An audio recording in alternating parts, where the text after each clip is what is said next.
কিন্তু তারা নানা রকম ক্ষতি করার চেষ্টা করছে।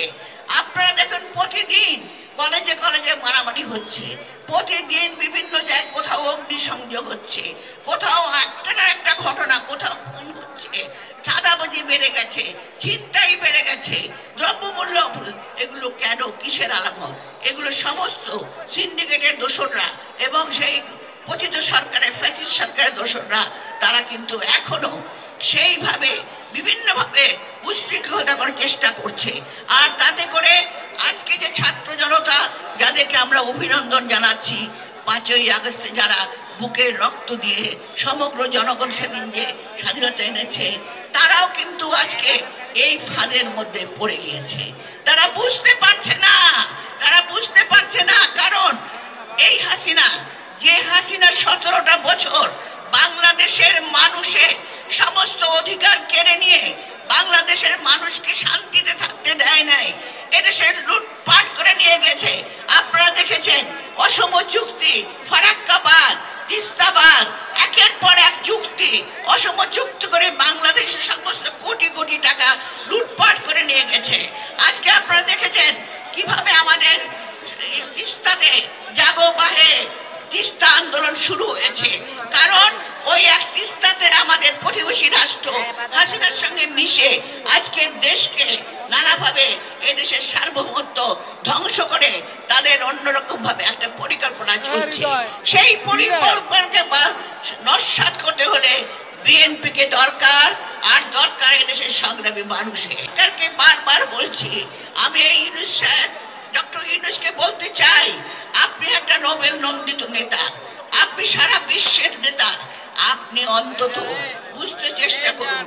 আপনি জানেন এই জনতাকে জবাবদিহি সরকার না হলে কোনো সময় জনগণের আস্থা ফিরে আসে না। আজকে আপনারা বলছেন, কেউ বলছেন আমরা সংস্কার করব, তারপর নির্বাচন হবে, কেউ বলছেন স্থানীয় নির্বাচন আগে হতে হবে। কেন?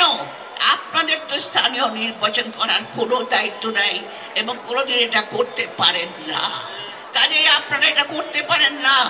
আপনাকে নির্বাচন দিতে হবে, সংসদ নির্বাচন, তার রোড ম্যাপ আপনাকে ঘোষণা করতে হবে।